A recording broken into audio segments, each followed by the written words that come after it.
ये कहानी है उस योद्धा की जो यदि क्रोध में आ जाए तो पूरे विश्व को नचा सकता है, तो कोई उस योद्धा को पराजित करने की सोच भी नहीं सकता। इस योद्धा को हराना देव दानव युद्ध में विजय प्राप्त करने जैसा है।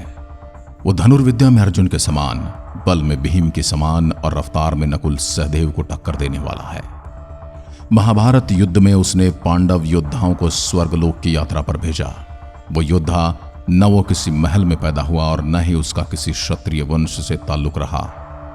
जीवन भर धर्म की राह पर चलने के बावजूद आखिर में उसने एक ऐसी गलती कर दी कि आज तक उसे श्रापित जीवन जीना पड़ रहा है। वह आज भी जीवित है और जंगलों में भटक रहा है, शरीर पर बड़े बड़े घाव लिए, पट्टियां को लपेटे हुए, माथे से रिसते हुए खून को पोंछते हुए। महाभारत के इस पात्र की कहानी रहस्यमयी है और चौंकाने वाली। एक गलती के कारण उसे ऐसा श्राप मिला जिसके कारण उसे दुनिया खत्म होने तक जीवन से मुक्ति नहीं मिलेगी। लेकिन उसे मुक्ति मिलने का मार्ग क्या है?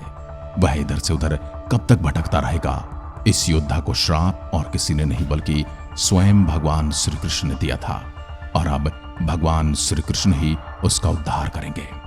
कौन था ये योद्धा और किस वजह से उसे मिला था श्राप? क्या वाकई में वो आज भी जीवित है? आज की इस वीडियो में हम आपको उन्हीं सवालों के जवाब देने वाले हैं। स्वयं भगवान शिव का अंश माने जाने वाला योद्धा रुद्रांश कहलाता है, और महाभारत युद्ध के बाद जीवित बचे योद्धाओं में जिसका नाम शामिल है वो कोई और नहीं बल्कि द्रोण पुत्र अश्वत्थामा है, जिसे वेदव्यास ने आदि पर्व में क्रोध, यम, काम और शिवांश का अंश अवतार बताया है। इसी वजह से जब भी अश्वत्थामा को क्रोध आता था तब उसके अंदर का शिवांश सक्रिय हो जाता था, और महाभारत में उसका उल्लेख भी मिलता है।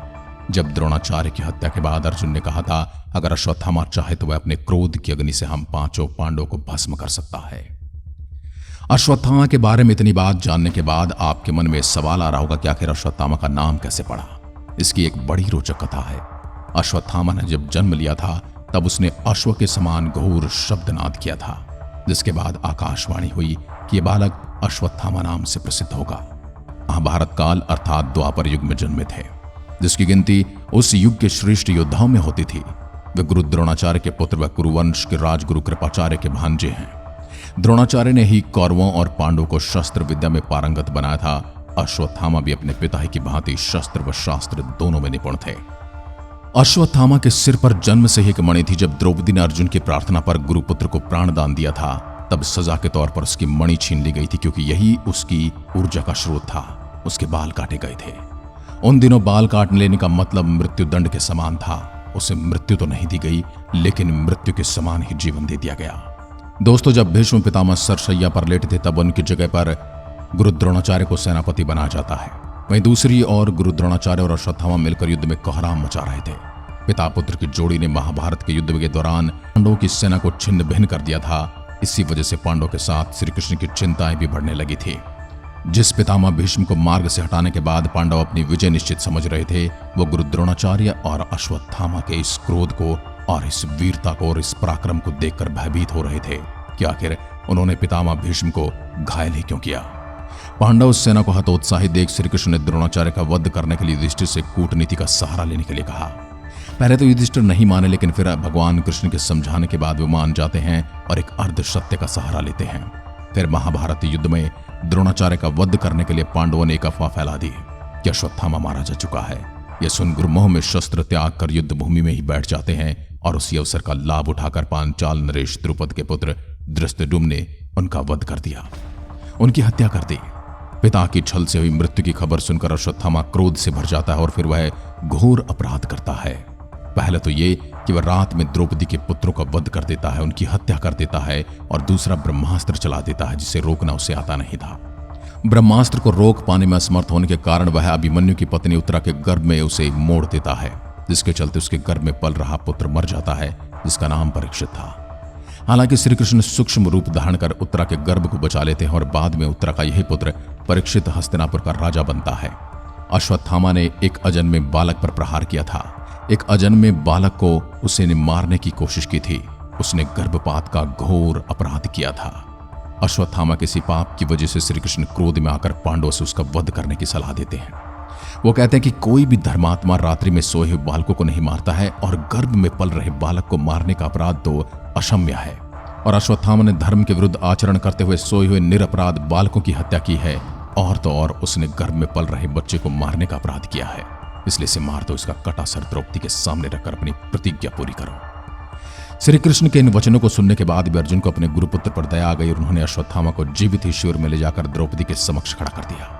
पशु की तरह बंधे हुए गुरुपुत्र को देखकर द्रौपदी ने कहा, यार पुत्र, ये गुरुपुत्र तथा ब्राह्मण है। ब्राह्मण सदा पूज्यनीय होता है और उसकी हत्या करना पाप है। आपने इनके पिता के इन अपूर्व शास्त्रों का ज्ञान प्राप्त किया है। पुत्र के रूप में आचार्य द्रोण ही आपके सम्मुख बंदी रूप में खड़े हैं। इनका वध करने से इनकी माता कृपि मेरी तरह ही पुत्र शोक में विलाप करेंगे, जो मैं नहीं चाहती। पुत्र से विशेष मोह होने के कारण ही द्रोणाचार्य के साथ सती नहीं हुई। कृपि सिर्फ अश्वत्थामा के लिए जीवित है। कृपि की आत्मा निरंतर मुझे कोसेगी। इसका वध करने से मेरे पुत्र लौटकर तो नहीं आ सकते, अतः आप इसे मुक्त कर दीजिए। द्रौपदी के इन धर्मयुक्त वचनों को सुनकर सभी ने उनकी प्रशंसा की। तब श्री कृष्ण ने अर्जुन से कहा कि शास्त्र के अनुसार ब्राह्मण का वध भी पाप है, अतताई को दंड देना भी आवश्यक है, अतः तुम वही करो जो उचित है। तब अर्जुन ने अश्वत्थामा को जीवन दान दे दिया और उसके माथे से मणि निकाल ली, जो उसकी ऊर्जा का स्रोत थी, और उसके केश काट दी गई। जैसा कि आपको पहले ही बताया जा चुका है कि केश काटना उस काल में मृत्यु के समान था, सिर काटने के समान था।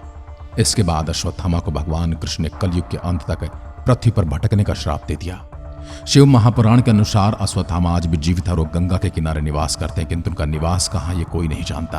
कुछ लोग उन्हें देखने का दावा भी करते हैं। कुछ लोगों ने यह भी कहा कि पृथ्वीराज चौहान को शब्द वेदी बाण की विद्या उन्होंने सिखाई थी। कुछ लोग ये भी कहते हैं आज भी वो असीरगढ़ के किले में भगवान शिव की आराधना करने के लिए आते हैं और सबसे पहले वही पूजा करते हैं। लेकिन हमारी गणना के अनुसार अश्वत्थामा के शाप का काल पूरा होने को है, क्योंकि यदि हम महाभारत का युद्ध कम से कम 3000 वर्ष पूर्व माने, तब तक इस घटना को 5000 वर्ष पूर्ण हो चुके हैं और अश्वत्थामा को अमरता का नहीं बल्कि चिरंजीवी होने का और भटकने का श्राप दिया गया था। परंतु साथ ही एक कहानी आती है कि कल की अवतार के साथ अश्वत्थामा भी युद्ध लड़ेंगे। ये बात अलग है कि शाप से मुक्त होने के बाद भी अश्वत्थामा अपनी इच्छा से जीवित रह सकते हैं, क्योंकि इतने हजार वर्षों तक जिंदा रहने वाला सामान्य मनुष्य भी खुद की शक्ति से ही जिंदा रहना सीख जाता है, और वो तो अश्वत्थामा थे। भविष्य पुराण और कुछ ऐसी ही कहानियां भी मिलती हैं जो ये कहते हैं कि अश्वत्थामा कल की अवतार के साथ युद्ध में भाग लेंगे। उस समय उनकी मणि उन्हें लौटा दी जाएगी और एक बार फिर से वो शक्तिशाली हो जाएंगे। अपनी मणि के द्वारा उन्हें पूरी शक्तियां वापस मिल जाएंगी और वो इस निर्णायक युद्ध में कल की भगवान का साथ देंगे और कली का वध करने में उनका बहुत बड़ा योगदान होगा। उसके बाद इस पृथ्वी पर कलयुग का अंत होगा और अश्वत्थामा उसके बाद इस पृथ्वी को छोड़ देंगे। आज की वीडियो में बस इतना ही। एक बार फिर मिलते हैं, तब तक के लिए नमस्कार, जय हिंद, जय भारत।